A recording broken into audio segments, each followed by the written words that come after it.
SER Podcast.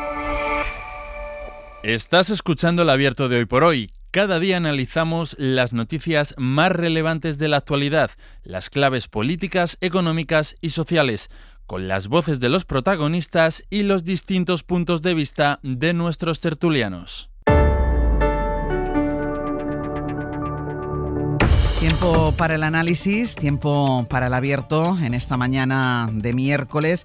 Mañana que va a ser intensa en lo político. Hay sesión de control al gobierno en el Congreso de los Diputados a partir de las 9 y se prevé, yo tengo la sensación que esto lo digo todos los miércoles, pero hoy especialmente se prevé más bronca de lo normal si cabe por todo el lío de los WhatsApps publicados que sigue publicando el diario El Mundo. Después sí iremos con ello, pero al final todas estas cosas lo que hacen es empozoñar la política. No dedicarse a las cosas importantes, lo que le importa a la gente, lo que le interesa a la gente, y empozoñar todavía más la vida política y sobre todo la guerra partidista en este país de la que parece que somos incapaces de salir. Vamos con el análisis esta mañana, que es Berna González Harbour. ¿Qué tal? Muy buenos días. Hola, Ángeles, buenos días. Con Víctor Lapuente, buenos días. Hola, muy buenos días, Y con Ángeles. Joan Subirats, muy buenos días. ¿Qué tal? Buenos días. Entonces, como a partir de las 9 vamos a tener que escuchar, al menos vamos a escuchar en directo el cara a cara entre Pedro Sánchez y Alberto Núñez Feijóo, hasta que lleguemos a ese momento quiero hablar de otras cosas que son la otra cara de la política, la antítesis de lo que está pasando ya no solo en este país ni en este mundo, porque resulta que en plena era Trump, con la imposibilidad de llegar a un acuerdo para finalizar la guerra en Ucrania, en pleno genocidio en Gaza, bueno, pues hoy estamos resaltando los valores de un político, de un señor que también se dedicó a la política, que es Pepe Mujica, que murió ayer a los 89 años de edad, expresidente del Uruguay. Le conocimos mucho fuera de su país, yo creo que lo conoce el planeta entero aquí en España, pero fue en realidad muchas cosas más que eso. Expresidente del Uruguay, político, fue muchas cosas más y representa muchas cosas más. Así que lo primero que vamos a hacer es saludar a la enviada especial de la SER en Montevideo, Berta Raventós. Buenos días. Hola, Ángeles, ¿qué tal? Muy buenos días. Berta, Mujica llevaba tiempo enfermo, padecía un cáncer de esófago, él sabía de su delicado estado de salud y de hecho quiso anunciar a los suyos y al mundo que se marchaba, ¿no? Que le quedaba poco. Así es, la salud de Pepe Mujica estaba delicada desde hace tiempo. De hecho, fue en enero cuando se despidió públicamente y dijo con total honestidad que se estaba muriendo. Sinceramente, me estoy muriendo. Y el guerrero tiene derecho a su descanso. Porque lo que más me revienta, que inventan elucubraciones, que estoy acá, que allá. No tengo ni idea. Ni me pienso meter para nada. Ni quiero saber nada. Porque lo peor que hay es armar un gobierno. En ese momento Mujica anunció que ya no seguiría ningún tratamiento ni se sometería a nuevas intervenciones quirúrgicas porque dijo hasta acá había llegado. El domingo pasado se celebraron elecciones municipales en Uruguay y su ausencia sorprendió mucho porque por primera vez en 40 años el Pepe, como lo llaman cariñosamente aquí, no se presentó a votar. Fue entonces cuando el actual presidente, Yamandu Orsi, comentó que lo había visitado y que lo había encontrado muy mal. Estuve con él el jueves o el viernes, no recuerdo. Tuve un rato, evidentemente, en un estado de salud que es delicado y que él no puede moverse y que estamos todos tratando de cuidarlo y que no haga cosas que lo pueden perjudicar. Mujica gobernó Uruguay entre 2010 y 2015, fue el presidente más votado de la historia del país y durante su mandato impulsó leyes clave como la legalización del aborto, del cannabis y del matrimonio igualitario. Antes de ser presidente había sido diputado y ministro, pero su carrera política en realidad comenzó mucho antes en la militancia marxista del Movimiento de Participación Popular, fundado por los Tupamaros, un grupo guerrillero del que formó parte durante la dictadura militar que vivió Uruguay en los 70 y 80. A causa de esa militancia, Ángeles Mujica pasó 14 años en prisión, donde siempre dijo que aprendió mucho, sobre todo de la soledad. Berta, en diciembre tú pasaste unas horas con Mujica en su casa, cerca de Montevideo, grabando una de sus últimas entrevistas que dio antes de retirarse de la vida pública. Dicen quienes han tenido la posibilidad de charlar con él en la intimidad que te quedabas cautivado con su forma de hablar y con la coherencia entre lo que decía y cómo vivía. Berta, ¿cómo fue aquella experiencia?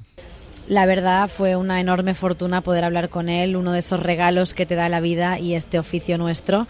Me recibieron él y su compañera Lucía Topolansky en su chacra a las afueras de Montevideo y fue una charla larga de 1h30 en la que hablamos de todo, desde las elecciones recientes en Uruguay hasta el auge de la ultraderecha en el mundo, las guerras en Gaza y Ucrania, la inteligencia artificial o la crisis climática. Hace 32 años que los hombres de ciencia en el encuentro de Kioto nos dijeron: los fenómenos adversos van a ser cada vez más frecuentes y más intensos. Y nos señalaron las medidas. No falló la ciencia, falló la política a nivel del mundo. Porque hay medidas que no son para ningún país, son para todo, o no se arregla. El cambio climático no lo puede arreglar ningún país.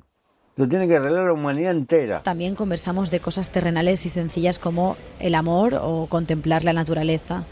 Recuerdo haber estado frente a una persona profundamente culta, con una capacidad impresionante para reflexionar sobre cualquier tema, a pesar del evidente cansancio físico que me dijo que sentía.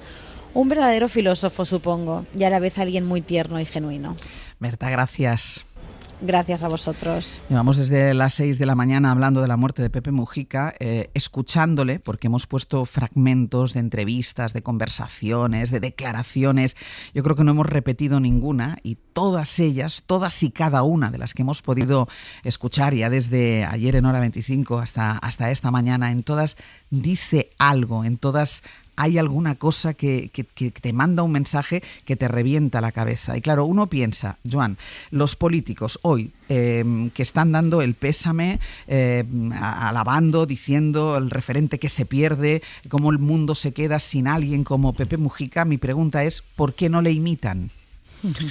Bueno, yo creo que las trayectorias de las personas marcan un poco, ¿no?, lo que acaban siendo, ¿no? Entonces, el caso de Mujica, digamos, es excepcional de alguna manera, y al mismo tiempo, digamos, seguramente si él lo oyera diría, pues es muy normal, es la vida de la gente, ¿no? Es una persona que durante muchos años creyó en la libertad, en la igualdad, y luchó para ello en un país que tenía muchos problemas, y pasó 12 años en la cárcel. Eso yo creo que también algunos lo comparan, ¿no?, con el Mandela de Latinoamérica, ¿no?, porque, digamos, salió de la cárcel, al cabo de unos años fue presidente. Yo creo que esas trayectorias son muy distintas, ¿no?, porque están llenas de grosor vital, ¿no?, llenas de elementos que van acumulándose a lo largo del tiempo, ¿no?, y es muy distinto a aquellas personas que en cambio entran en la política, digamos, son de las juventudes de un partido, van digamos, acumulando cargos uno detrás de otro y acaban, digamos, siendo políticos profesionales. Yo creo que son trayectorias distintas. Hoy estamos valorando esa honradez, esa coherencia personal de Mujica, precisamente por esa singularidad, ¿no? A mí me gusta mucho una frase que él decía, ¿no?, dice, la democracia no puede ser perfecta porque nosotros no somos perfectos, ¿no?, los humanos no somos perfectos, pero no hemos encontrado algo mejor. Y acababa con eso que hoy es tan significativo, ¿no? Cuídenla, ¿no? Cuiden a esta democracia, y él lo decía con esa coherencia y con ese grosor que yo señalaba de su trayectoria, ¿no? Yo me acuerdo que cuando fui a Montevideo quise ir a ver el sitio donde había estado encarcelado Mujica, y hoy es un centro comercial, Punta Carretas, ¿no? Bueno, pues yo creo que eso también es una anécdota, si queréis. Exacto. Berna. Sí, ese sitio que, por lo que dices muy elegantemente, la cárcel, creo que era un pozo en el suelo. Un metro cuadrado. Y donde criaba ratones para entretenerse y así estar sano mentalmente, ¿no? Y les alimentaba. Bueno, como ha dicho Ángeles, cada frase realmente es para ponérnosla de cabecera, ¿no? Sí. Yo quisiera hacer hoy, he tomado algunas notas y digo, es que con esto hacemos unos nuevos mandamientos. O sea, es una especie de santo laico en un tiempo en el que no tenemos referentes y, por el contrario, los que surgen, y por supuesto estoy pensando en Trump y todos sus seguidores, son lo opuesto absolutamente, ¿no? Entonces solo diré una frase, por ejemplo, que le dijo al rey Juan Carlos: dicen que soy pobre, pobres son los que precisan mucho. Qué grandioso, ¿no? Entonces, bueno, en estos tiempos de vanidades, de ego, de materialismo, de hiperindividualidad, hipertecnología, consumismo, esto es lo que nos rodea y esto es lo que pone las reglas al mundo, las reglas de los aranceles, las reglas del comercio, las reglas de la explotación, de la precariedad. Frente a eso, él era todo lo contrario, era la austeridad, la sabiduría, la sencillez y pensar en el pueblo. Él tenía el pueblo en la cabeza, a la población. Y bueno, pues no puede ser sino eso. Vamos a llevarlo a los altares laicos de un referente. Además, se ha muerto el Papa Francisco, que era el referente, digamos, religioso. Pues hoy se nos ha muerto este referente laico que tanto necesitamos en un mundo tomado absolutamente por lo contrario. Víctor. Pues empiezo por esto que comentaba Berna. ¿Cuándo es el cónclave para elegir al nuevo Mujica? ¿No? Al nuevo Mujica. Lo hemos tenido aquí, ¿no? Y no es precisamente el del PP, ¿verdad? Como dijo Feijóo. Seguramente no. El día que el presidente más importante del mundo, Trump, recibe de regalo un avión de 400 millones bañado en oro por parte de un régimen que no respeta los derechos humanos, se muere el presidente que conducía con su viejo escarabajo al trabajo y que renunció a todas las prebendas del poder, ¿no? Es una metáfora muy triste del mundo en el que vivimos, además de la que ha comentado John de su prisión convertida en un centro comercial. Decías, Ángels, que no hay muchos políticos que lo imiten. Yo creo que hay demasiados que lo imiten. Yo creo que hay demasiados políticos en estos momentos que renuncian a decir que son parte del establishment, que dicen que hablan como el pueblo, que dicen que incluso visten como el pueblo. Pero son malos imitadores. Efectivamente, son malos imitadores, pero él era auténtico. Él era auténtico, sonaba auténtico porque hablaba desde la verdad. Y yo creo que en un tiempo de populismo, ninguno de sus discursos fue demagogo y él evitó en todo momento la tentación populista. Yo creo que es más necesario que nunca un político con sus convicciones ahora, no tanto por su ideología, con la que puedo coincidir en gran parte, sino también por esa filosofía política de ejemplaridad, que es una moneda de uso poco común en la actualidad. Y comentaba antes, Joan lo comparaba con Mandela, y he estado pensando que es que realmente si echamos una mirada al mundo en las últimas décadas, son pocos los referentes de políticos a los que no se les haya subido el poder a la cabeza y que sean respetados por gente de distintas ideologías y a nivel internacional tengan esta respetabilidad. Podríamos hablar de Walesa en Polonia, de Havel en la República Checa, Mandela en Sudáfrica, Michelle Bachelet en Chile, y es curioso porque en todos ellos pasaron por cárceles, todos ellos sufrieron torturas por parte de dictaduras, y ojalá pues no tuvieran que pasar por ese trauma los políticos para realmente sufrir este desapego al poder. Y esto nos hace ver seguramente que en general con todos nuestros políticos hemos de ser muy cautos. Hay algo muy malo que ocurre cuando te sientas en el sillón presidencial durante un tiempo, porque el poder se acaba subiendo a la cabeza. Hay muy poquitos elegidos que han sufrido una vida muy traumática y que tienen unos valores muy arraigados, son capaces de superar eso, ¿no? Pero sin la necesidad de pasar por la cárcel, que es lo que une a todos esos que tú estabas nombrando, Víctor. Pero decía Joan una cosa que tiene mucha razón. Los políticos generacionalmente, sobre todo los más recientes, y si nos venimos aquí a España, que todos entran por nuevas generaciones, es decir, que su entrada en política es una entrada sin vivencia. Sí, es una entrada sin vivencia. También es verdad que a lo mejor algunas vivencias no son muy buenas, en el sentido de que también Mujica es ejemplo por la redención política, es persona que transita de la lucha armada a la lucha política.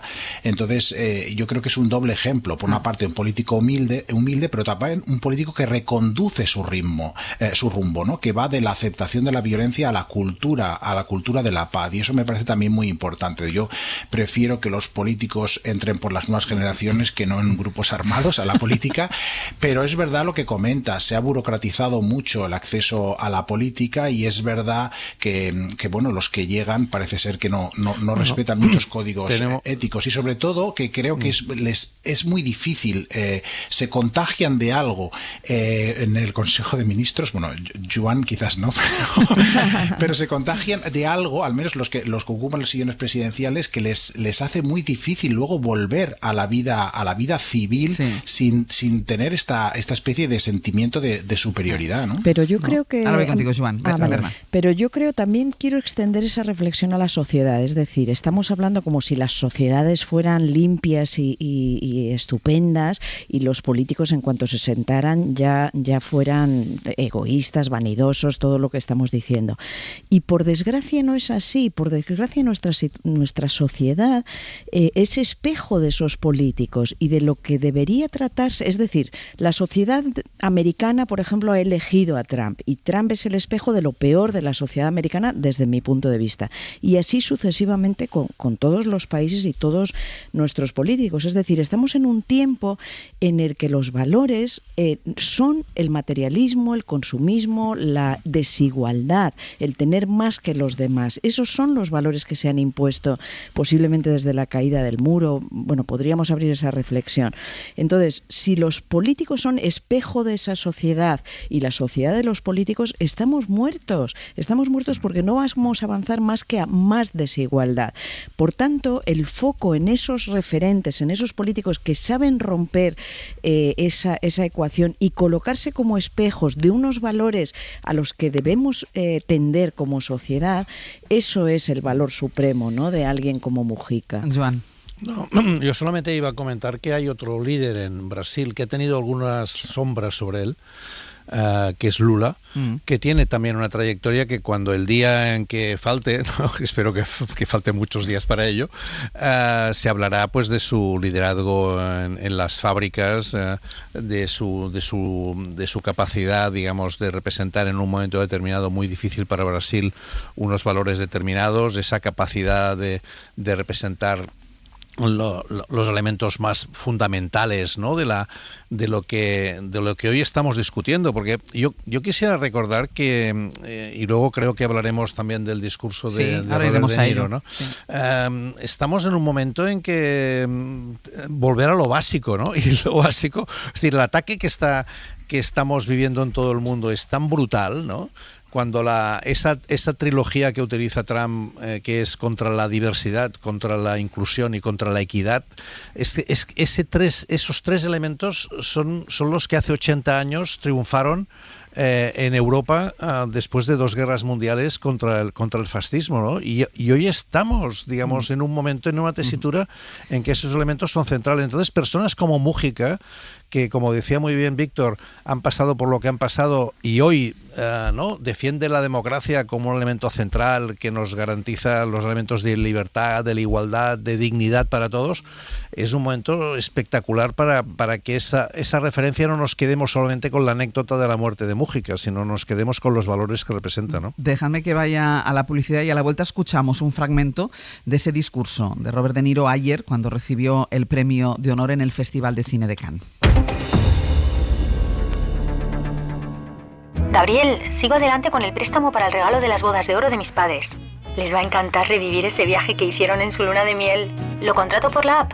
Gracias. Si tienes a alguien acompañándote, todo es posible. Tu préstamo rápido y a tu medida a través de tu gestor o de la app. Tú y yo, nosotros. CaixaBank. Infórmate en caixabank.es. ¿Hola? ¿Me has vuelto a subir el precio del seguro?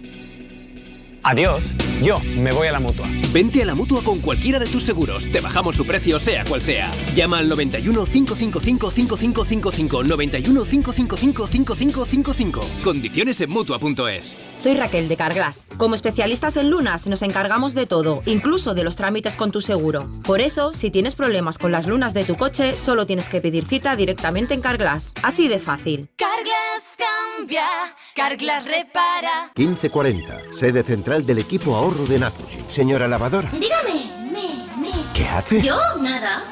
¿Se está riendo de mí? Nunca. Creo que está usando el modo eco. Claro, así ahorro un 33% en todo. Otro caso resuelto por el equipo ahorro. Encuentra todos sus consejos en las redes sociales de Naturgy. Buenos días. Si participaste en alguno de los 5 sorteos diarios de Triplex de la 11 y de Super 11 de ayer, puedes consultar si has resultado ganador a tu vendedor de la 11 o en juegos11.es. No olvides que comprando Lotería de la 11 colaboras con una gran labor social. 11. Ahora y siempre, bien jugado. Este año en General Óptica. Capitán, diría que veo algo ahí delante. Un capitán, unas gafas. Eso es un iceberg. ¡A estribor! Y el barco más famoso, si llega a puerto. Ver bien es otra historia. Cambia la tuya en General Óptica. Ahora todas las gafas con un 40% en cristales. General Óptica. Puedes seguir a los grandes chefs, a las estrellas del pop más famosas, a los influencers más conocidos. O puedes seguir la libertad. Aprovecha los Electric Freedom Days. Gama Jeep con hasta 7.000 euros de incentivo en unidades de entrega inmediata. Entra en jeep.es. For Freedom Followers. Las ofertas solo 3 días duran eso. Solo 3 días. Por eso son tan buenas. Y salen todos los martes y viernes. Y hay que estar atento para llevarte, por ejemplo, hasta el jueves, unos filetes primera B de añojo criado en España por solo 15,95 euros el kilo. En tienda web y app. Oferta solo 3 días en Frescos. Cada martes y viernes en Supercore, Hipercore y Supermercado El Corte Inglés. ¿Qué necesitas hoy? Precios válidos en Península y Baleares. Páramo, cuéntanos. Pues te lo digo clarito, como todas las mañanas. Hola, mira, mi vecina acaba de terminar de pagar su casa y su compañía no le mejora el precio del seguro. ¿Qué ha dicho? Yo te lo digo. Adiós, y se fue a la Mutua. Ellos te bajan el precio de cualquiera de tus seguros, sea cual sea, y es tan fácil como llamar al 91 555 5555. Consulta condiciones en Mutua.es. En la cadena SER, Hoy por Hoy, con Ángeles Barceló. 8:50 minutos de la mañana, 7:50 en Canarias. En el abierto, Berna González Harbour, Víctor Lapuente y Joan Subirats. En el día en el que les decíamos que ha sido muy difícil escoger los fragmentos de las palabras de Pepe Mujica, porque todo nos parece maravilloso y, como decía Berna antes, todo es para imprimirlo e irlo colgando en las paredes por ahí por donde pasemos. Bueno, pues en este mismo día nos hemos encontrado con ese discurso de agradecimiento al premio de honor recibido en el Festival de Cine de Cannes por parte de Robert De Niro, con ese alegato en contra de Donald Trump y en favor de la democracia y en defensa de la democracia, que yo creo que vale la pena que escuchemos un fragmento. In my country we are fighting like hell for the democracy we once took for granted. En mi país estamos luchando a brazo partido por la democracia que una vez dimos por sentada. Y eso nos afecta a todos. Nos afecta a todos aquí porque las artes son democráticas. El arte es inclusivo, une a las personas. Esta noche busca la verdad. El arte abraza la diversidad y es por eso que los artistas son una amenaza. Es por eso que somos una amenaza para los autócratas y los fascistas. El presidente filisteo de Estados Unidos se ha hecho nombrar director de una de nuestras principales instituciones culturales. Ha recortado la financiación y el apoyo a las artes, las humanidades y la educación. Y ahora ha anunciado el arancel del 100% sobre las películas producidas fuera de los Estados Unidos. Pensemos en esto por un momento. No se puede poner precio a la creatividad, pero aparentemente se le puede poner un arancel. Por supuesto, esto es inaceptable. Todos estos ataques son inaceptables y este no es solo un problema estadounidense, es mundial. Y como en una película, no podemos simplemente sentarnos y mirar. Tenemos que actuar y tenemos que actuar ahora, sin violencia, pero con gran pasión y determinación. Es hora de que todos los que se preocupan por la libertad se organicen para protestar y cuando haya elecciones, por supuesto, para votar. Claro, tú decías, Bernardo, Donald Trump es el reflejo de una parte de la sociedad muy numerosa, que al final ganó las elecciones con muchos millones de votos, y luego está esta parte de la sociedad. Sí, discurso impecable, hermosísimo, ¿no? Me temo que es una excepción, es decir, en los Oscar recientemente no vimos nada que alumbrara un poquito de luz, que diera luz sobre todo lo que hace falta de resistencia frente a Trump y de lucha. Estoy absolutamente de acuerdo con sus palabras, pero por desgracia no se ve la resistencia suficiente en la sociedad, ni en el mundo artístico, ni en la calle. Hay protestas, pero son todavía escasas, son muy marginales. Y por desgracia, el único frente de batalla que creo con posibilidades de éxito es el industrial, es la industria, las empresas. De hecho, son ellas, las grandes empresas y la gran industria, la que ha frenado la liberación de los aranceles que propugnó Trump, y yo creo que es la única forma que va a haber de parar un poco a Trump. Pero soy muy pesimista, creo que Trump ha llegado para quedarse, el trumpismo ha llegado para quedarse y el retroceso de la democracia va a quedar. Víctor, ¿qué te han parecido las palabras de Robert De Niro? Primero de todo, me ha gustado mucho el uso del adjetivo filisteo para calificar a Trump, ¿no? Que sobre todo en el mundo anglosajón se utiliza mucho para calificar a una persona hostil o indiferente hacia la cultura y las artes. Hay un matiz importante, y es que el apoyo de una estrella de Hollywood suma a una causa política fuera de Estados Unidos, pero suele restar en Estados Unidos, ¿no? Porque se descuenta y mucha población americana considera que estos actores tan bien pagados pertenecen a la élite, ¿no? Pero aún así, aunque solo sea porque son las palabras de Robert De Niro el eco de un descontento mayor en la sociedad americana, yo creo que sí que tienen valor. Discrepo un poco de Berna en el sentido de que yo creo que evidentemente los descontentos con Trump ni tienen una estrategia unificada, ni existe todavía un mensaje cohesionado para hacer oposición, pero empiezan a moverse las fichas. A mí me ha sorprendido, Trump negativamente desde que tomó posesión. Ha sido mucho peor de lo que parecía, pero también me está sorprendiendo positivamente la resiliencia de la sociedad americana desde ahora, no antes, como comentaba Berna. Yo creo que muy bien. Es verdad que hubo un silencio atronador en la ceremonia de los Oscar, es verdad que algunas universidades americanas agacharon la cabeza, es verdad que algunos miembros de la élite económica como Mark Zuckerberg corrieron a hacer pleitesía durante los primeros días, pero están cambiando las cosas. Yo creo que empieza a haber una oposición fuerte, desde los actores más progres hasta bufetes de abogados teóricamente muy conservadores, hasta instituciones que quizás son liberales pero no son nada disruptivas como Harvard y las grandes universidades. Y yo creo que la población empieza a seguir. Trump empezó siendo aprobado por el 52% de los americanos, hoy solo lo aprueban el 44%. Y la diferencia entre quienes la aprueban y quienes le suspenden es de un -7. ¿Eso es poco? Bueno, a estas alturas, cumplidos 100 días de mandato, un presidente tan poco carismático como Biden tenía una diferencia positiva de 14 puntos entre quienes la aprobaban y quienes le desaprobaban. Es decir, en total existe una diferencia de 21 puntos entre un poco carismático Biden y un absolutamente desastroso en términos de popularidad Trump. Así que ya veremos, pero yo creo que sería un poco optimista. Es verdad que las democracias mueren en silencio, pero también están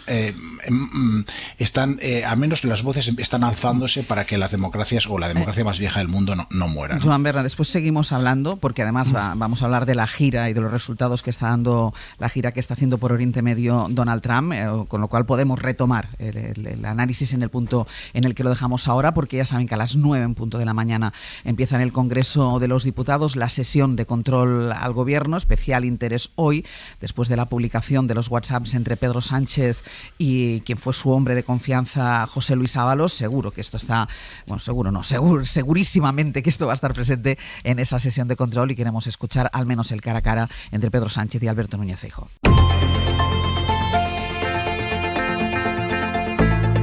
El Abierto. Ser podcast.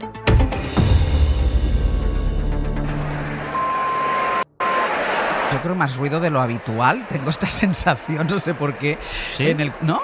Tengo, es como cada como el miércoles rumor, hora, yo ¿no? creo que el rumor hoy es un poquitín más alto, run, run. Un poquitín más intenso el run run en el Congreso de los Diputados, donde está previsto que en nada, esta es la hora señalada a las 9 de la mañana para que empiece la sesión de control al gobierno. Recordemos que hoy además después hay comparecencia de la ministra Sara Agesen para dar explicaciones sobre el apagón del 28 de abril, pero bueno, vamos a ver cómo es ese duelo, ese cara a cara entre el presidente del gobierno y Alberto Núñez Feijóo después de la publicación, y después iremos con ello en el análisis aquí en El Abierto, después de la publicación de todos esos mensajes privados de WhatsApp entre el presidente del gobierno y quien era su hombre de confianza, José Luis Ábalos, en una entrega prácticamente diaria por parte del diario El Mundo, el anuncio de tomar acciones legales si la justicia no actuaba por ella misma, sobre todo para investigar la filtración, que es lo que preocupa, restar importancia al contenido de los mensajes desde el gobierno, pero sí están preocupados porque se haya producido la filtración. Y entiendo, Congreso, Sara Selva, buenos días. ¿Qué tal, Ángel? Buenos días. Entiendo que este está siendo el tema por el que está todo el mundo preguntando, los diputados, ministros, cuando van entrando al Congreso. Eso es, le han preguntado ya, por ejemplo, al portavoz socialista, Pachi López. Pues me parece lo mismo que ayer, una vergüenza democrática, porque sigue siendo un ataque al derecho a la intimidad y un ataque a lo que tiene que ser el secreto de las comunicaciones, y no aportan absolutamente nada. Y también a la vicepresidenta Yolanda Díaz. En democracia no pueden pasar estas cosas. Y dos, en los ejercicios profesionales, y hablo como abogada, si pasase esto, tengo muy claro que sería muy grave. Insiste Yolanda Díaz en la filtración de ese mensaje. Está a punto ya de empezar la sesión de control en el Congreso. Está hablando ya la presidenta del Congreso, Francina Armengol. Se reanuda la sesión y comenzamos con las preguntas dirigidas al Gobierno conforme al orden remitido por el mismo. Empezamos con las preguntas dirigidas al señor presidente del Gobierno. La primera la formula el diputado don Alberto Núñez Feijóo, del Grupo Popular, que tiene la palabra, cuando quiera.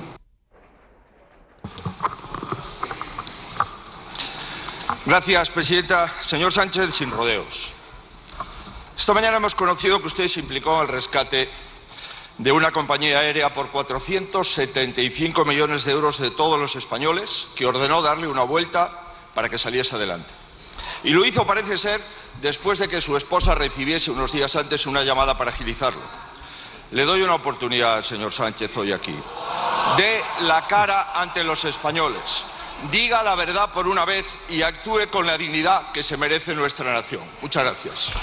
Hace referencia a los mensajes publicados hoy bajo el título del diario El Mundo, que es que Pedro Sánchez, el presidente del Gobierno, intervino en el rescate de Air Europa. Vamos a ver cuál es la respuesta del presidente del Gobierno. Después leeremos los mensajes exactamente. Señor presidente. Muchas gracias, señora presidenta. Buenos días, señor Feijóo. ¿Qué escandalera montaron ustedes con una filtración absolutamente inexistente? ¿Y cómo se regodean con una filtración esta sí, que es un delito? Ustedes lo que pretenden es ganar por agotamiento, pero ya le digo yo que van a perder en 2027 por aburrimiento. Por aburrimiento, señoría. Es que llevan 7 años.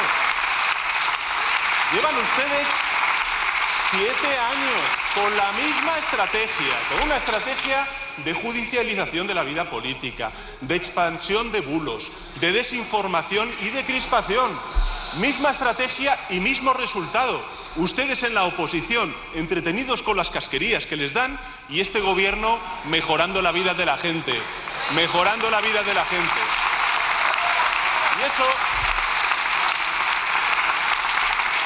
Y eso, señor Feijóo, no lo cambia ni congresos que se convoquen de manera precipitada para callar el run de un liderazgo averiado como es el suyo, señor Feijóo. Mire, usted comparó el Congreso del Partido Popular con el cónclave vaticano.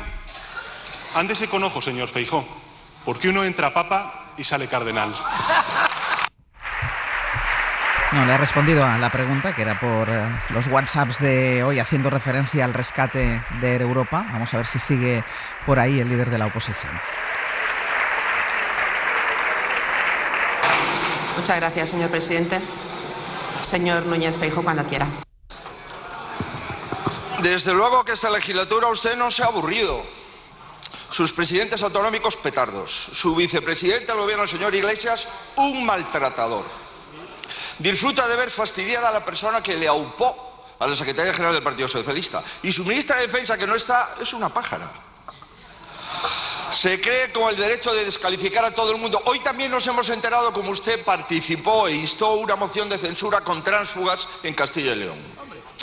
Su hipocresía y su actitud ni de lejos eran lo peor ni lo más grave. Eran los chanchullos de su gobierno. Usted no era el uno que pasaba por allí.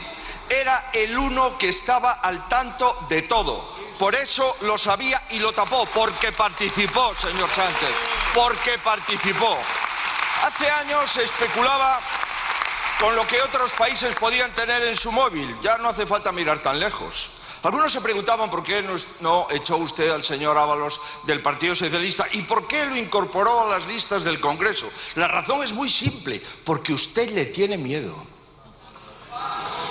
Tanto esfuerzo en borrar el móvil del fiscal general del Estado y lo que también había que haber borrado era el móvil del señor Ábalos.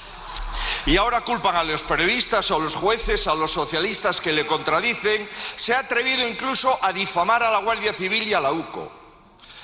Mire, dicen que quedan más cosas por salir. Ustedes sabrán. Ustedes y los que están más arriba. Haga el favor, se lo pido por favor, señor. Váyase. Convoque elecciones. Algo de bochorno le va a ahorrar a los españoles. Váyase, convoque elecciones. Algo de bochorno le va a ahorrar a los españoles. Siga echando de menos al señor Ábalos. Nadie le echará de menos a usted. Muchas gracias. Se váyase, que recuerda... Sí, váyase, señor González. Pero en cualquier caso, convoque elecciones es algo que también le viene pidiendo el Partido Popular a Pedro Sánchez desde el mismo día que formó gobierno y tomó posesión de su cargo, con toda la bancada popular en pie, exultante ante la intervención del líder de la oposición. Se pone también en pie para agradecer a sus compañeros diputados los aplausos. Vamos a escuchar la respuesta del presidente del gobierno. Muchas gracias. Silencio, por favor. Silencio. Señor presidente, cuando quiera. Muchas gracias, señora presidenta.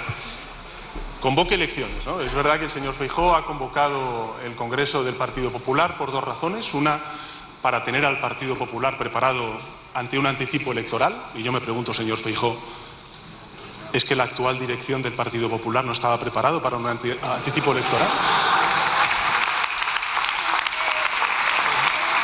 ¿Qué han hecho ustedes durante estos 2 años entonces, señoría? ¿Por qué llevan 2 años pidiendo elecciones día sí día también? La segunda razón del señor Feijóo para convocar elecciones ha sido decir que tiene que preparar una alternativa a la altura de España. ¿Qué ha hecho usted durante estos últimos 3 años, señoría? ¿Con qué se presentó en el año 2023? Yo se lo digo, con la nada absoluta, que es con lo que se va a presentar usted en el año 2027. Porque por muchas piezas que cambien en este Congreso del Partido Popular, no van a cambiar la pieza que no funciona, la pieza averiada que es usted, señor Feijóo. Pues esta es la respuesta del presidente del gobierno. Vamos a hacer una pausa. A la vuelta recapitulamos y además entramos ya de lleno en la polémica por la publicación de estos mensajes de WhatsApp entre el presidente del gobierno y José Luis Ábalos.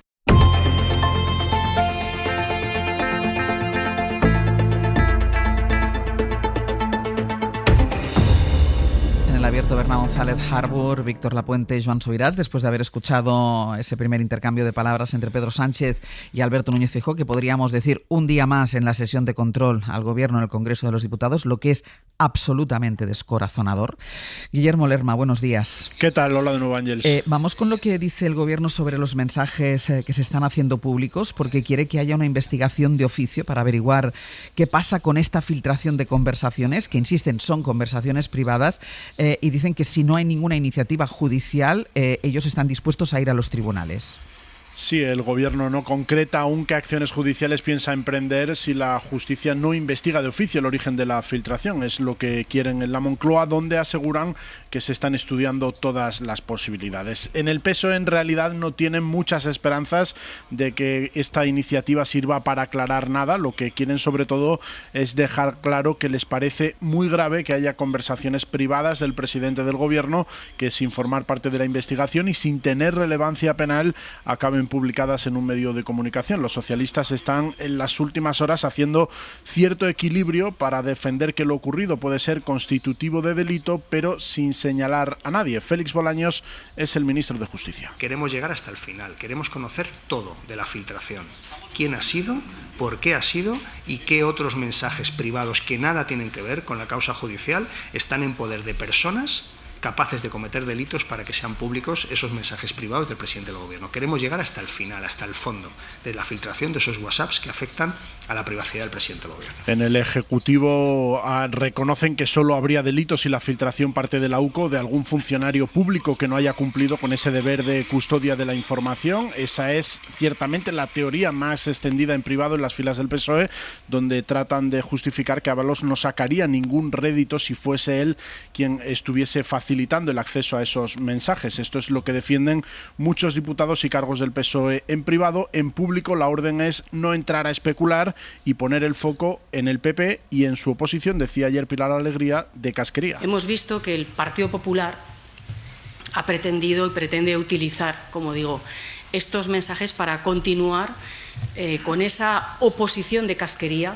Lo cierto es que en las filas del partido Ángels hay inquietud por saber, por conocer de dónde parte, cuál es el origen de esta filtración. Guille, gracias. Hasta luego. Tras entrar en el análisis vamos a contar la tanda de WhatsApps que publica hoy el diario El Mundo, porque además tienen que ver con la pregunta que le ha realizado directamente Alberto Núñez Feijóo al presidente del Gobierno, que es sobre el rescate de Europa. El Mundo, a partir de esos mensajes, da por hecho que el presidente intervino en el rescate de Europa. Bueno, intervino en el rescate de Europa, es el presidente del Gobierno. Entiendo que intervino en el rescate de Europa y en todas las medidas que se tomaron, y además en ese contexto, recordemos, de pandemia en el que en todo el mundo se rescató a las líneas aéreas. Sastre. Había además una oferta de compra de Europa por parte de IAG. Esto es del 8 de septiembre de 2020. Pedro Sánchez le escribe a Ábalos: esto me lo envía un conocido de hace muchos años. Y entonces hay un mensaje reenviado de alguien que no identifica y que le dice al presidente del Gobierno: Pedro, espero que te encuentres bien, me permito contactarte por 2 temas. Y entonces le empieza a hablar de cuál es su sugerencia respecto a qué hay que hacer con esta operación de rescate. Dice: hay que rescatar a Air Europa, pero no la dejaría en manos de Iberia, sobre todo porque IAG es británica en realidad, y más bien diría que tras el Brexit sería óptimo que fuera española. Me parece, leo algunos pasajes, el mensaje es muy largo, me parece que incluso se podría contemplar hacer crecer desde Air Europa una plataforma aérea del sur de Europa. No tiene sentido, desde mi punto de vista, concluye, rescatar Air Europa y dejarla en manos de los Hidalgo, pero tampoco regalársela a IAG, Iberia, y menos aún dejar que desaparezca. Este es el mensaje reenviado. Entonces Sánchez le dice a Ábalos: creo que merece la pena que le demos una vuelta. Ábalos le contesta: las inquietudes son ciertas. Si quieres, antes de la reunión con Iberia de mañana te cuento cómo lo estamos enfocando, tanto en el caso de Europa como en IAG. Y le responde Sánchez: vale, a mí la operación de IAG, salvo que me convenzas de lo contrario, no me convence. En todo caso, es una operación que debemos meditar y ver cómo enfocarla. Esta es la literalidad de los mensajes, de lo cual El Mundo deduce que Sánchez intervino en el rescate. Dice este periódico que esta conversación se produjo 5 días después de que Víctor de Aldama, que era también asesor de Air Europa, le hubiera dicho a Koldo García que el CEO de la compañía, es decir, Javier Hidalgo, había llamado a Begoña Gómez para conseguir un rescate. Esta es una llamada que, según este mismo periódico, la UCO está investigando. En todo caso, y por completar el contexto, recordemos que esta misma semana el Supremo ha rechazado investigar el rescate de Air Europa con las personas aforadas que está investigando, y que la Audiencia de Madrid ya pidió al juez Peinado que acotara su investigación contra Begoña Gómez y dejara aparte la investigación de Air Europa, cosa que el juez Peinado no ha hecho porque estima que sí que ha habido elementos nuevos que le permiten, que le abren esa puerta que le dejó entreabierta la Audiencia de Madrid para que siguiera investigando si él viera en esto, en Air Europa, elementos nuevos. Pero sí, además, cuando lees el mensaje entero y sobre todo las respuestas del presidente del Gobierno, es una respuesta absolutamente aséptica, una respuesta de alguien que dice: vamos a darle una vuelta, yo no estoy muy seguro de que IAG tenga que hacerse con Air Europa. Es decir, que no hay ninguna nota de la que se pueda deducir ese intervencionismo total. Y además, en cualquier caso, si hay un rescate de una compañía aérea, pues lo mismo que cuando hubo rescate de los bancos, son decisiones que toma el Gobierno, que toma el presidente del Gobierno. Víctor. Bien, en línea con lo que comentas, de hecho, Ángels, a mí no me preocupa la publicación de los argumentos que Sánchez intercambia con Ábalos. A mí me preocupa que no se hubieran publicado antes, y no mediante un WhatsApp filtrado, sino un informe oficial. Estos son los argumentos a favor de permitir que una empresa radicada fuera de la Unión Europea, como IAG, compre Air Europa, y estos los que no. Los ponderamos, le damos una vuelta utilizando la expresión de Sánchez y decidimos. Evidentemente no es mi estilo favorito hacer políticas públicas. Yo creo que las decisiones sobre casos concretos deberían estar en órganos autónomos y los gobiernos deberían limitarse a dar las directrices, pero entiendo que eso es irreal, exceptuando algunos pequeños países en el norte de Europa, y que lo normal es que suceda lo que tú has comentado al principio, Ángel, es decir, que las grandes operaciones pasan por las manos políticas, pero sí que la ciudadanía necesita saber cómo lo estamos enfocando, utilizando la expresión de Ábalos. Eso es lo que necesitamos saber. Y eso es para mí el problema de fondo. No quiero opinar mucho, no quiero opinar, de hecho, sobre los mensajes privados. Es goloso comentarlos, que si esta la ha llamado pájara, que si esto otro petardo, y es una oportunidad de oro para los comentaristas políticos, ¿no? Es un poco, los tertulianos sentimos como el delantero al que le envía Lamine Yamal un centro, bien colocadito, solo tenemos que meter la pierna, pero yo la verdad es que no sé si es que soy más Julio Salinas que Lewandowski, pero en esta oportunidad de oro, no sé aprovecharla, desde luego. Porque yo creo que aquí, de momento, lo que sabemos, no hay nada delictivo en los WhatsApps. Sí podría existirlo la filtración, y de momento tampoco hay nada sospechoso de comportamiento poco ético que ponga una sombra sobre el presidente. Dicho esto, la rotundidad con la que se expresa el entorno de Moncloa y que hoy refleja en su crónica Carlos Cue en El País, cuando dice que tienen la convicción absoluta de que no habrá nada comprometedor, me parece prematura, teniendo en cuenta que, para empezar, hay miles de mensajes en posesión del mundo, ¿no? Voy a hacer una pausa y a la vuelta sí vamos tranquilamente continuando con el análisis.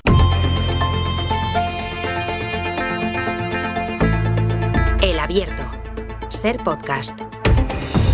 En El Abierto, Berna González Harbour, Víctor Lapuente y Joan Subirats, sobre la polémica por la publicación de los WhatsApps privados entre el presidente del Gobierno y José Luis Ábalos, con esta última entrega de hoy que hace referencia al rescate de Europa. Berna. Sí, no, con respecto a lo que comentaba Víctor, que coincido mucho en esa visión del gol que nos centra, el chute que nos centra Lamine Yamal, no me salía. Bueno, pero debo decir, o sea, dices, Víctor, ojalá hubiéramos conocido los argumentos tal. Bueno, todo eso, el rescate de Europa, ha pasado por todos los controles, por el Consejo de Ministros, y por tanto toda la documentación es pública. Es decir, es un rescate, el de Europa, que ha sido argumentado, que ha sido publicitado, que ha pasado los controles y autorizado incluso por las instancias europeas frente a otros rescates de líneas aéreas que sancionaron en su momento. ¿Qué ocurre con estos WhatsApps? Bueno, es un fango terrible en el que nuestra vida política se está atascando y estrangulando, como si no hubiera ya factores de atasco previos, ¿no? Y ver la sesión de control de hoy, pues es un espectáculo lamentable, porque vemos que mientras la población y los ciudadanos necesitamos otras cosas y necesitamos acción, vemos que están atascados en el fango. ¿Cuál es el elemento distorsionador? Pues las llamadas y relaciones de Begoña Gómez, eso es cierto, que yo califico como arena en las ruedas. O sea, es decir, que tú ves la secuencia del rescate de Europa y de estos WhatsApps que publica El Mundo, y que dice, intervino 5 días después de la llamada de Hidalgo, o sea, del CEO de Europa, a Begoña Gómez. Bueno, ¿realmente alguien cree que una llamada de Hidalgo a Begoña Gómez por un máster que están realizando va a cambiar la política de Estado? Francamente creo que no.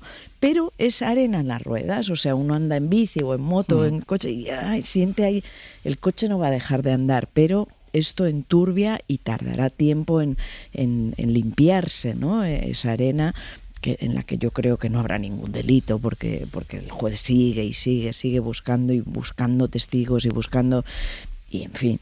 Pero bueno, el resultado, la foto que tenemos hoy es fango, es atasco de la política en un episodio muy lamentable, porque ¿quién va a estar limpio en sus WhatsApps de haber hablado de su familia, de sus seres cercanos? Es decir, es muy triste ver la vida, la comunicación íntima de una persona puesta bajo los focos cuando no hay delito y cuando encontramos hasta insultos como estulticia, en fin. Joan. No, yo creo que lo que no podemos es naturalizar que estas cosas pasen, ¿no? Es decir, venimos en la tertulia de hablar de la dignidad de Mújica y de la política, y luego oímos la sesión de control en la que los dos máximos dirigentes de los dos principales partidos del país hacen un argumentario y se dedican unos epítetos, etcétera, que son espectacularmente, digamos, rastreros desde el punto de vista de lo que estamos comentando. Yo creo que, y luego además se basa en dar por supuesto que está bien que vayan saliendo retazos de la intimidad de las personas, y que esto constituye la base sobre la cual discutimos de política, ¿no? Sí. Yo creo que esto es absolutamente lamentable. O sea, si la gente no puede en privado comentar las cosas, ¿Y nos tienen queda? miedo? Claro. ¿Qué nos queda? ¿Qué nos queda? Entonces, yo creo que hoy leía un tuit de Jordi Nieva, que es catedrático de Derecho Procesal de la Universidad de Barcelona, que decía que en Alemania es un delito publicar estas cosas. Realmente, en la sociedad en la que vivimos, si al final resulta que en cualquier momento, digamos, no estás tranquilo, es decir, que porque vas a comer o a cenar con alguien y sale la fotografía en las redes inmediatamente, haces un comentario en un WhatsApp y vete a saber el día en que va a ser utilizado, yo creo que esto sería increíble, ¿no? Es decir, imaginaos todos, ¿no? Lo que puede pasar si de golpe todos nuestros comentarios en familia, en las redes familiares, en los WhatsApp, digamos, en los grupos, entre compañeros de trabajo, salieran a la superficie. Por lo tanto, lo primero, no podemos naturalizar esto. Y realmente lo preocupante es que si esto es la política de este país, vamos mal. Luego, evidentemente, entremos, si queréis, en el fondo. Estos WhatsApp son incriminatorios de algo. No. ¿A quién benefician?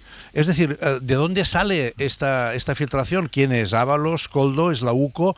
Realmente, si es la UCO es terrible, pero Ábalos lo ha filtrado. ¿Por qué? ¿Koldo? ¿Por qué lo ha filtrado? ¿Cómo es que lo tenía Koldo? No sé. Yo creo que realmente estamos entrando en un ámbito de fango, ¿no? Que decía muy bien, digamos antes. Berna ha sido quien lo ha dicho. Exacto, sí. No me salía el nombre, perdón. A ella no le salía la Miña Mal, que me acuerdo mucho más. Estamos empatados. Berna, estás por debajo de la Miña Mal. Empatados entonces estamos. Pero realmente es lo que pretendía decir, es que no podemos naturalizar esto. Pero, y que realmente la política de este país es terrible con hoy oyendo esta sesión de control, ¿no? No sé, a mí me resulta muy preocupante. Joan, los que defienden la publicación de estos mensajes la defienden por el interés político de su contenido, dicen. Sí, y yo me pregunto, claro. ¿qué interés político tienen estos mensajes? Sí, y yo quiero recordar, perdona, Víctor, una cosa que quiero recordar. Lo que está en propiedad de la UCO, aparentemente porque está recogido de la casa de Koldo, que efectivamente que hacían allí los discos con la información privada de Ábalos, llega hasta 2021 y sin embargo estas conversaciones ya alcanzan hasta 2023, si no me estoy equivocando, y eso no estaba en poder de Koldo. Luego pone el foco sobre Ábalos, es decir, sea quien sea la UCO, Koldo, Ábalos, pues es feísimo. Y otra precisión que me está recordando Miguel Ángel Campos, que quería hacer sobre la llamada de Javier Hidalgo a Begoña Gómez, y es que no es que sepamos que tuviera lugar, sino que, como decimos, es Aldama quien le dice a Koldo que cree que Hidalgo va a llamar a Begoña. Es decir, hablo de arena en las ruedas y lo mantengo, pero es que es una arena a veces vaporosa. Ni siquiera hay prueba de esa llamada. Exacto. Víctor. Claro, pues evidentemente coincido muy plenamente con lo que comentáis, ¿no? No hay nada ilegal de momento y lo que hemos sabido hasta ahora no se puede comparar, como se está haciendo tan habitualmente, con el José Luis Sé Fuerte, hacemos lo que podemos, que del SMS de Rajoy a Bárcenas, que se envió después de que se conocieran. Claro, es que Bárcenas ya estaba imputado. En Suiza, evidentemente. Claro. De momento lo que sabemos es más carne de sección del corazón que de sección de tribunales de un periódico, ¿no? Más propio de lo que dicen los protagonistas de Supervivientes o de Gran Hermano que de informe semanal. Que no sea ilegal no quiere decir que sea ejemplar y que puede ser comprometedor, o que quizás en función de los mensajes que queden por publicar exista un recorrido judicial, pero yo creo que no deberíamos naturalizarlo. Espero que, como comenta Joan, esto sirva una oportunidad para que no lo naturalicemos, y espero que el Código Penal español, que protege el derecho a la inviolabilidad de las comunicaciones, pues permita que se siente una jurisprudencia. Y en relación a una cosa que comentaba antes Berna, que me parece importante, sobre es verdad que se hizo de manera impecable la ayuda a Air Europa, los controles legales se superaron, la auditoría económica también, pero estos argumentos políticos que aparecen en el WhatsApp, la idea de soberanía nacional, de estrategia, incluso estrategia de política exterior, exterior, de que es bueno que haya un cierto control político, control por parte del gobierno, cierto control por parte del gobierno, al menos temporalmente, eso no estaba, ¿no? Yo creo que esto es legítimo, es un argumento legítimo, pero tan legítimo es este argumento como desde el punto de vista democrático es sano que se explicite y se deje por escrito y se diga a la ciudadanía por qué se hace y si este argumento tuvo o pesó o no, o fueron otro tipo de argumentos exactamente iguales que los de Lufthansa en Alemania, etcétera. Y ya para cerrar, pero también ha hecho referencia Alberto Núñez Feijóo a otras conversaciones que hay sobre las maniobras del Partido Socialista para desplazar a Mañueco de la presidencia de Castilla y León a través de unos diputados, de procuradores en Cortes de Ciudadanos. Perdona, Partido Popular criticando las maniobras y criticando el transfugismo. Perdón, o sea, es que todos tenemos memoria, es que todo el mundo tiene historia. ¿Os imagináis que viéramos los WhatsApps de Casado, de Ayuso, de Feijóo? Cuando 2 diputados de Unión del Pueblo Navarro se pasaron de bando ahora en el Partido Popular para votar en contra del Partido Socialista en una votación, no hace tanto de esto. Claro. Es decir, con la reforma laboral, si no me equivoco, que salió gracias a aquel que se equivocó. A eso me estoy refiriendo, por no hablar de cómo se perdió la presidencia de la Comunidad de Madrid en su momento. Exacto, imagínate que hubiéramos esos WhatsApp. Pero por eso estoy diciendo, Partido Popular, lo digo muchas veces, tápate un poco. Es que claro, como si fueran la exquisitez en la política.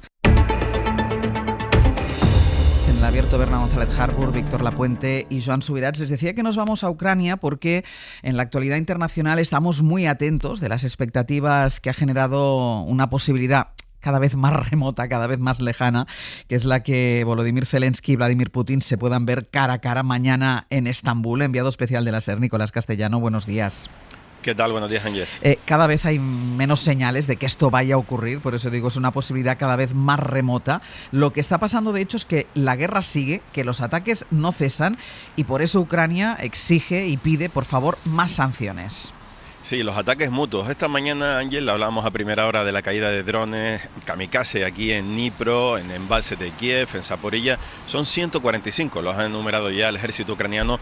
Y por su parte, Ucrania ha atacado Belgorod y ha causado 16 heridos, una de las provincias de las regiones rusas que está al noreste del país. Así que en medio de los ataques llega ese tablero de negociaciones en el que Zelensky sí que va a estar, ya lo confirmaba en las últimas horas, y va a viajar dentro de muy poquito desde Kiev. Está saliendo prácticamente para tomar el vuelo en Polonia y viajar a Estambul.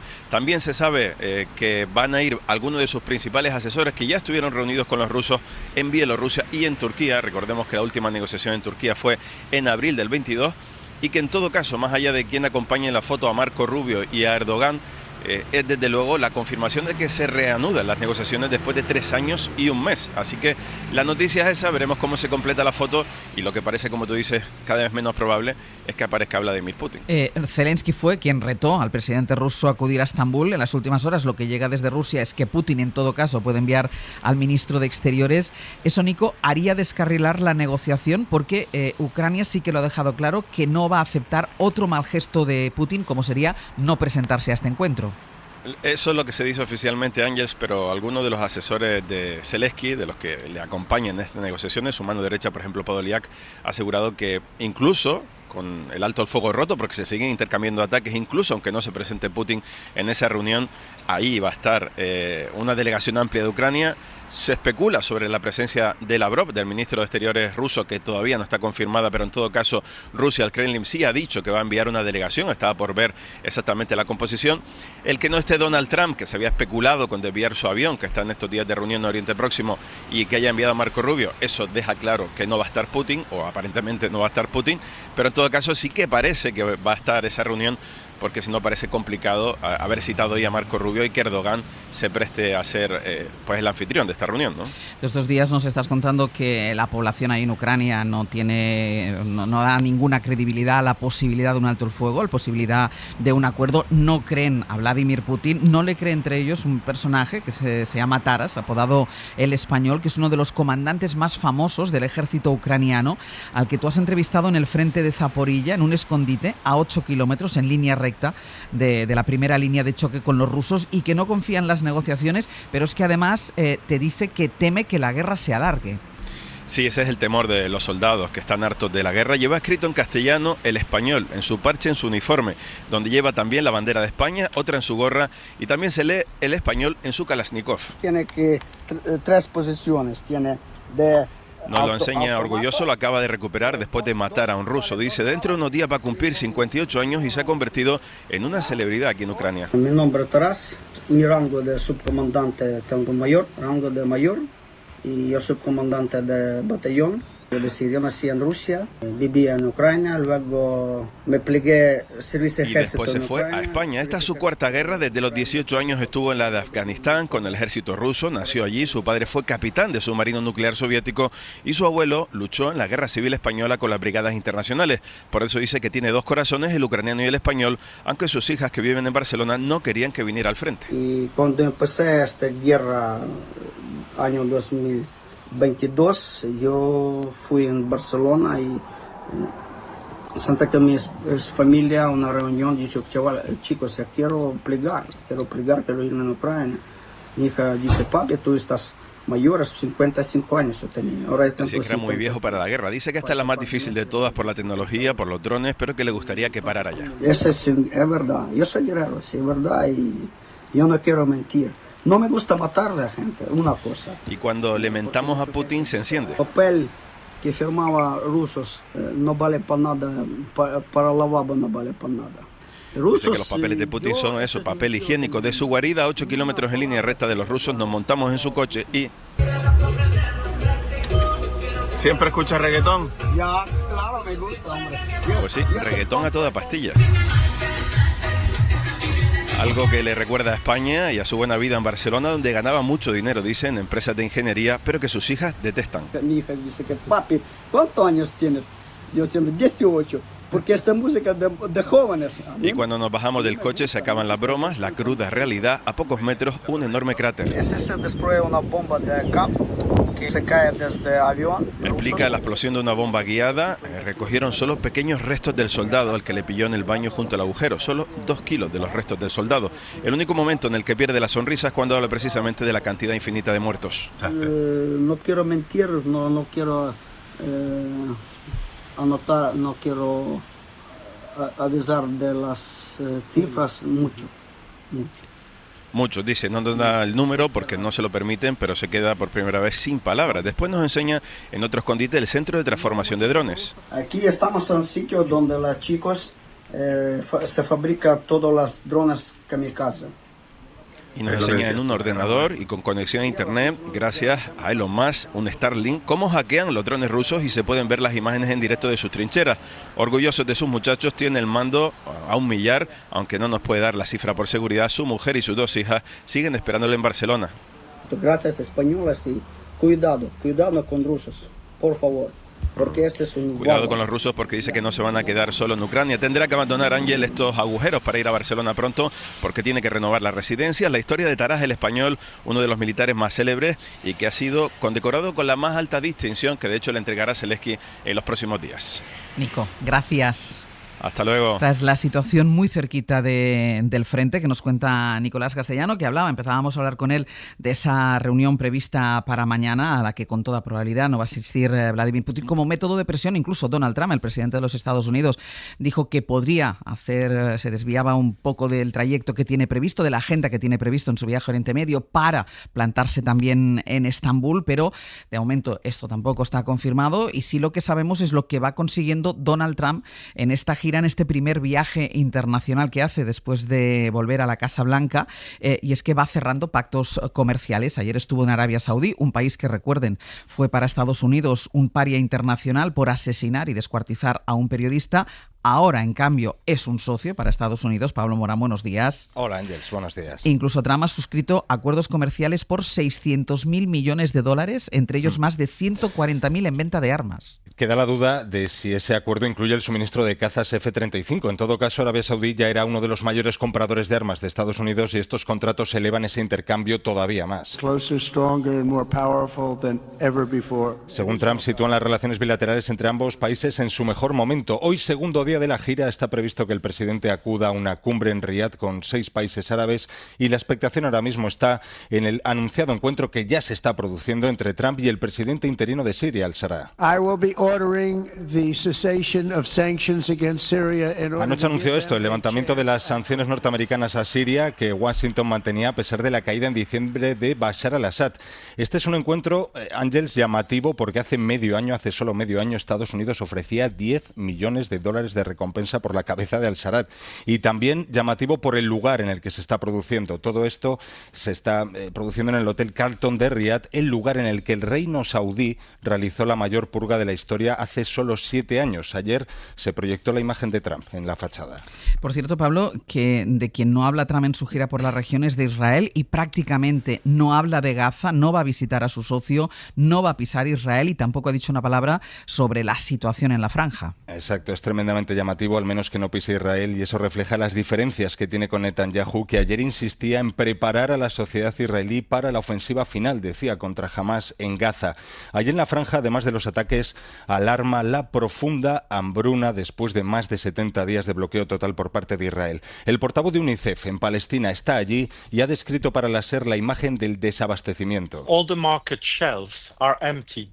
La de los estantes de los mercados vacíos o semivacíos, con apenas 5 o 6 tomates. Luego están los precios. A bag of 5 kilos of potatoes, it's 70 euros. 70 euros por 5 kilos de patatas, por ejemplo. La hambruna ya alcanza al menos 250.000 gazatíes de los que siguen allí. Muchos niños, bebés con la piel pegada a los huesos, como la que vio este portavoz. Una niña, una bebé, incapaz de llorar por la debilidad que le produce el hambre. Pablo, gracias. A ti, hasta luego. Claro, habíamos visto viajes, cumbres de presidentes de Estados Unidos con líderes de Oriente Medio, pero siempre buscando la paz, buscando el acercamiento, y ahora vemos a un presidente de los Estados Unidos viajando a la zona para hacer negocio, ¿verdad? Sí, para hacer negocio, llevarse su avión de 400 millones, los negocios privados de su familia que ahora llevan sus hijos y que están comprando y pactando resorts y todo tipo de cosas por ahí. En fin, es la corrupción a la vista de todos, ¿no? El conflicto de intereses a la vista obscena. De todos de manera obscena. Comentaba Pablo esas diferencias con Israel, pero quiero recordar que detrás de todo esto, más allá de sus negocios, también está el intento de que Arabia Saudí reconozca por fin a Israel. Aquellos famosos acuerdos de Abraham por los que ya consiguió que Marruecos, por ejemplo, reconociera a Israel, y este es un reconocimiento que quedó interrumpido por el ataque de Hamás y la guerra de Gaza subsecuente. Entonces, ¿qué hay detrás de todo esto? Hay el afianzamiento de la potencia regional de Arabia Saudí en connivencia con Israel y en detrimento, por supuesto, de los palestinos. Es decir, está dando la espalda, por supuesto, a los palestinos y haciendo una alianza en la que van a estar. Es un corredor en el que es importante Israel, es importante Arabia Saudí y son importantes los negocios. Esto es. Víctor. Pues muy de acuerdo con lo que comenta, ¿no? De la corrupción en primer lugar, ¿no? Los estudiosos de la corrupción decían que es posible limitar la corrupción con instituciones porque el ocupante del sillón más poderoso del mundo, el presidente americano, nunca o prácticamente nunca se había encontrado pues involucrado en un gran escándalo de corrupción, ¿no? Trump rompe completamente esto, ¿no?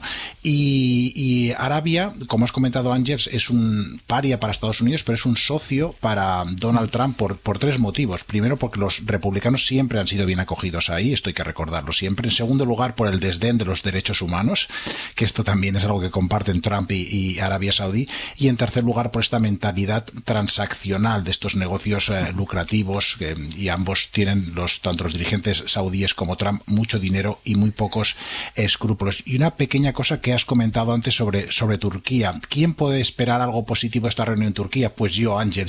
Yo estaba entre esos ingenuos ayer, al menos, minutos antes de empezar a leer, porque pensé que Putin no podía desperdiciar esta ocasión, que tonto va a renunciar a una tregua, a una paz impuesta por un árbitro casero con los déspotas como Trump.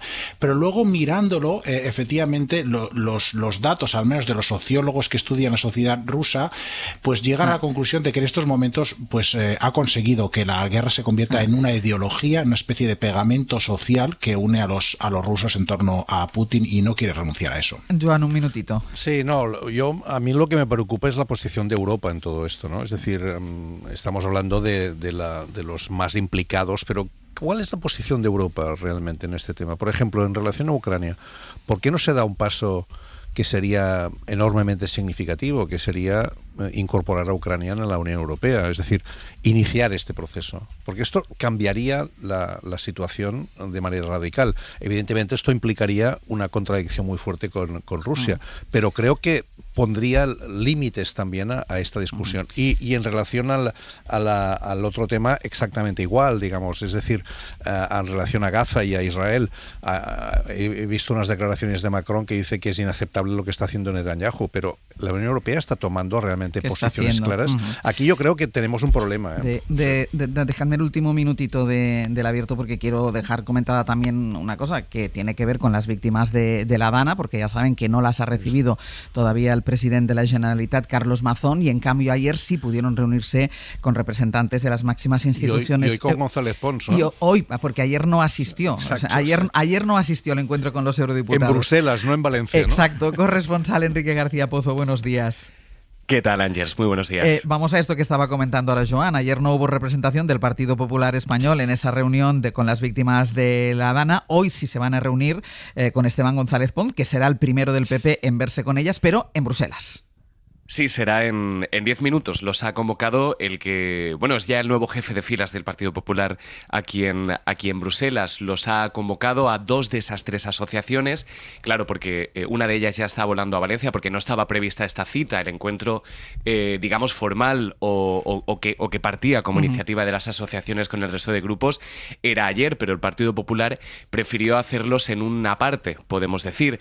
Ellos en un primer momento, los populares, hablaban de cuestiones de agenda, luego fuentes populares alegaban que esta iniciativa, el encuentro de ayer, partía del PSOE y Compromís. Bueno, no era exactamente así. La iniciativa partía de las asociaciones, aunque es verdad que en el Parlamento tiene que ser un grupo parlamentario el que reserve la sala donde se realizan las reuniones. En este caso, esas cuestiones logísticas sí la llevaron eurodiputados de Compromís o de socialistas, pero la iniciativa era de las asociaciones. Por eso Pons, que será el primer popular que se reúna con ellos, lo hará esta mañana en unos minutos, y será la última reunión de una jornada larguísima, de una agenda muy completa de las 3 asociaciones con las diferentes instituciones. Vamos a escuchar a Rosa Álvarez, es portavoz de la Asociación de Víctimas Mortales de la Dana, que estuvo anoche con Aimar. Con una humanidad, con una empatía, con una calidez increíble. No veníamos con demasiadas expectativas porque no sabíamos lo que nos íbamos a encontrar, pero nos hemos encontrado con unas instituciones en las que nos han demostrado que detrás de esas instituciones... Veremos pues hoy esa fotografía de las víctimas que todavía siguen en Bruselas con Esteban González Pons. Enrique, gracias. A vosotros. Hasta luego.